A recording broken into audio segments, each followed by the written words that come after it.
My wife left me, then begged me to take her back. Now she regrets it.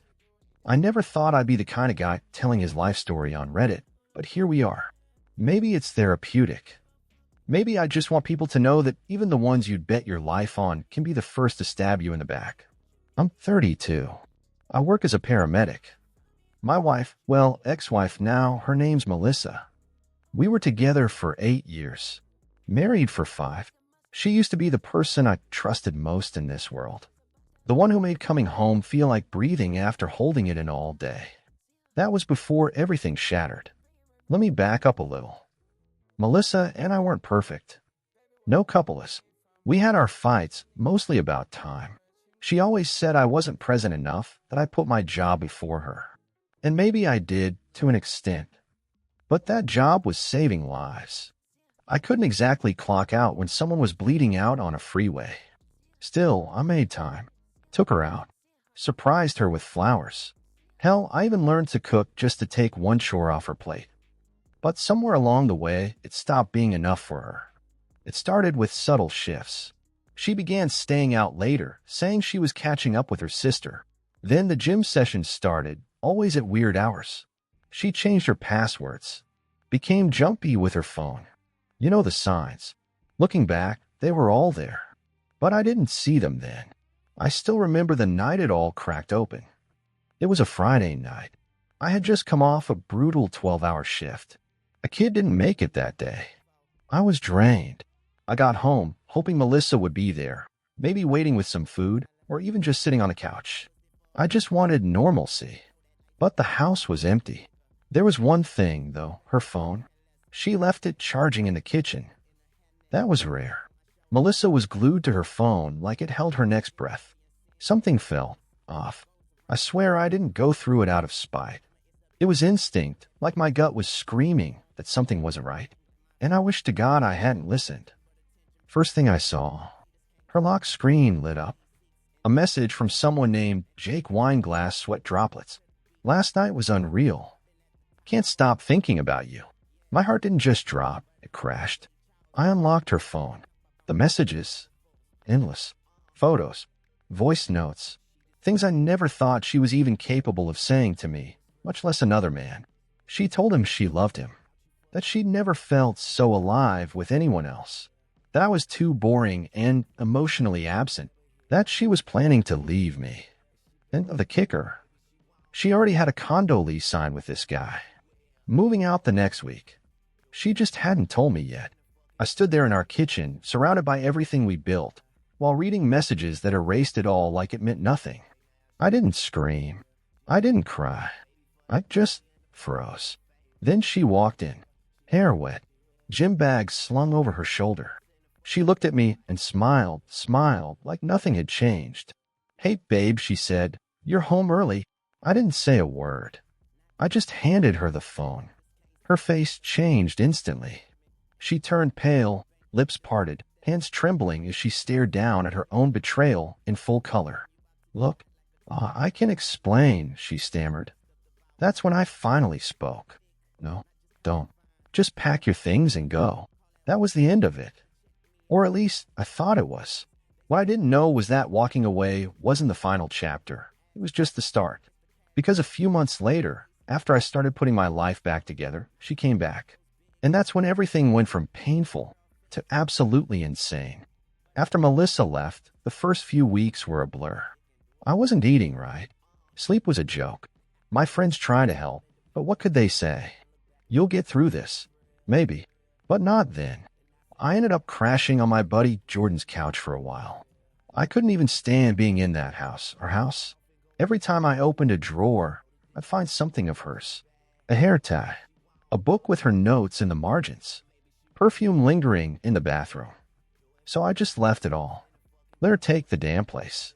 She didn't fight me for it, which should have told me something. She just moved in with her little wine glass emoji boyfriend and left me to rot. But rock bottom has a funny way of teaching you who you are. I started running again. Hit the gym harder. Took extra shifts at work. Not because I needed the money, but because saving strangers was easier than saving myself. Months went by. And then, just when I thought the nightmare had finally ended, she texted me. Melissa, hey. I know I'm probably the last person you want to hear from, but can we talk? My blood went cold. It had been 3 months. Not a word. Now she suddenly wants to talk. At first, I ignored it. I figured it was a mistake. Or maybe she butt-dialed me with her feelings. I don't know. I didn't care. But she didn't stop. A few days later, Melissa, please. Just one conversation. I need to explain. Melissa, I'm sorry. I was so wrong. Melissa, he's not who I thought he was. Now that got my attention. I don't know why, but I agreed to meet her. Call it curiosity. Call it masochism. Or maybe, deep down, I just wanted to see the look on her face when she realized I was never going back. We met at a coffee shop. Middle of the afternoon. Neutral ground. She walked in, and I almost didn't recognize her. The woman who once walked with confidence, who had that spark in her eye, was gone. What sat across from me was someone smaller. Like life had drained her. She looked like regret. Thank you for coming, she whispered. I didn't say anything.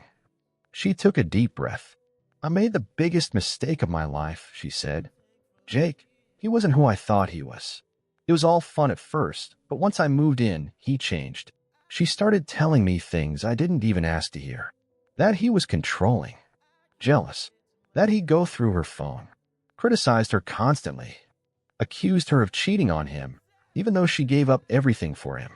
Eventually, she said, he stopped pretending. He said I was stupid for leaving you, that I'd never do better, that he only wanted the thrill of stealing someone else's wife. I should have felt sorry for her, but I didn't. I just stared at her and asked one question. What do you want from me? She looked down at her coffee, then up at me with watery eyes. I want to come home. Those words hit like a slap. Home? Like it was just some place she could walk back into. I laughed. Not a loud, dramatic laugh, just a sad, bitter one. Melissa, I said, you burned that home down. And now you want to crawl back through the ashes like nothing happened. She reached for my hand. I know I don't deserve it, she said. But I miss you. I miss us. I'll do whatever it takes. I pulled my hand away. I'm not your backup plan, I said. You made your choice. Then I stood up and walked out. I wish I could say that was the end. That she got the message and faded from my life for good. But no, Melissa didn't go quietly. And what she did next, that's when things really went off the rails. You'd think rejection would be enough. I turned her down, told her to move on. But Melissa didn't take no like a normal person. She took it as a challenge. At first, it was small stuff, harmless on the surface. She'd leave cookies at my door, notes in my mailbox. Thought of you today. Hope work's okay. You looked good last time I saw you. Creepy? A little. But I brushed it off. I figured she was just grieving the mess she made. But then she started showing up. I'd see her parked across the street when I left for my shift. One time, I caught her standing outside the ER where I worked, pretending to wait for someone. Another time, I walked into my favorite coffee shop, and there she was, already sitting at my usual table. Hey, she said with a hopeful smile, like we just bumped into each other by chance. That's when I realized this wasn't just sadness or regret. It was obsession. I told her firmly to stop, that it wasn't okay, that I didn't want her in my life. I told her if she showed up again, I'd block her, change my number, do whatever it took. She cried, apologized, promised to back off, and for a little while, she actually did. Things got quiet again. I started seeing someone new, a nurse named Elena. She was kind, grounded, and best of all, had no connection to my past. We took things slow. She knew about Melissa, but not all the details. I didn't want to poison something new with old ghosts. But ghosts don't care if you're ready for them. They show up anyway. About 2 months into dating Elena, things started getting weird. She'd get anonymous texts from a number that wasn't saved in her phone. Stuff like, careful who you trust. He's not over his ex. You're just a rebound. One night, she got a message that said, ask him what really happened with Melissa. That one hit her hard. She asked me straight up if there was something I wasn't telling her. I told her the truth. Everything. And she believed me, but I could see the doubt creeping in. The next morning, her car tires were slashed in my driveway. No witnesses. Just silence and a slow-building fear in my chest. I checked my cameras, nothing. Either they were tampered with, or she knew how to avoid them. Then one night, she broke in. I came home from work around 11 p.m., bone-tired. The front door was unlocked. That's the first thing that threw me. I stepped inside, and I knew. Something was off. Lights were dim. Air felt different. I walked into the kitchen, and there she was, Melissa, sitting at the table like it was still her home. She looked up at me, calm as ever. "I made your favorite," she said. "Stir fry. Just like I used to." I was too shocked to even speak. She acted like this was normal. Like she belonged there. "Melissa, how did you get in?" "You never changed the code," she said, smiling. I still remember it. I walked to the hallway, punched in a new code on the panel, then turned back to her. "You need to leave." She stood up slowly, her voice shaking now. "Please, just listen.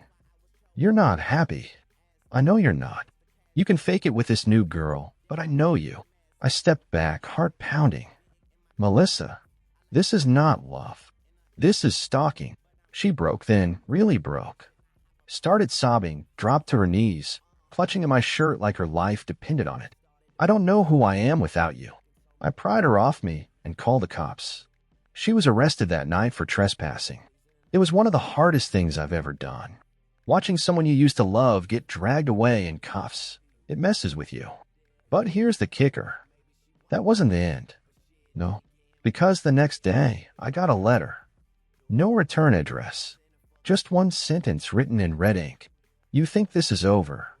You don't know me at all." That letter, it wasn't just words on paper. It was a warning. When I saw it, something in my gut told me this wasn't over. It was only the beginning of a much darker chapter. For the next few days, I tried to move on, like any sane person would. I blocked Melissa from everything. Changed my phone number. I even took extra shifts at work just to keep myself busy, hoping she'd fade from my life. But when something's broken, especially a relationship as toxic as ours, it doesn't heal. It festers. And that's exactly what happened. It was a Thursday when everything really went south. I got home from my shift late, around 2 a.m. The house was quiet, too quiet. Elena, the girl I'd been seeing, had already gone home. I was just glad to finally get some rest. I walked in, kicked off my boots, and froze. The door to my bedroom was wide open. I always kept it closed. My heart rate shot up, and that's when I saw it on the bed. A picture. A picture of me and Melissa taken years ago on our honeymoon. It had been framed in our living room once, before the walls came down and everything went to hell. But that wasn't what got to me. It was the note beneath it. "Remember when you promised we'd always be together? I never stopped loving you." I knew immediately this was her doing. I looked around. The place seemed undisturbed, but I couldn't shake the feeling that someone had been in here, watching me. My phone buzzed. It was an unknown number. "Hey," the text said. "I'm still here. I'll always be here." I stared at the message. My skin crawled. I didn't reply. I felt like I was suffocating in my own home. I grabbed the picture and note, then ran outside. I needed air, something to clear my head. That's when I saw it. Parked across the street, her car. It was parked there, waiting for me to notice. But there was something different. Her headlights were on. The engine was running. I walked toward it, every step heavier than the last. As I reached the car, the window rolled down. And there she was, Melissa, sitting there with that same empty look in her eyes. I wasn't surprised. I should have been, but I wasn't. "I knew you wouldn't be able to resist," she said, her voice flat. "I knew you'd come for me eventually." My blood ran cold. "Melissa, get out of the car." "Now." "Why?" "So you can call the cops on me again." "No, this time I want to talk. Face to face. You and me." "I've already heard everything you have to say," I said, taking a step back. "I don't want you in my life anymore." She didn't move, just stared at me like she was waiting for something. Maybe she was waiting for me to collapse, to fall for her again. But I wasn't falling this time. I turned to leave, but before I could take another step, I heard it, the sound of footsteps behind me. Fast, heavy. I spun around just in time to see someone charging toward me, a dark figure out of the corner of my eye. I didn't have time to react. A sharp pain exploded in my side. I fell to the ground, gasping for air, as the world blurred around me. I didn't even know who hit me, just that someone did. I couldn't breathe.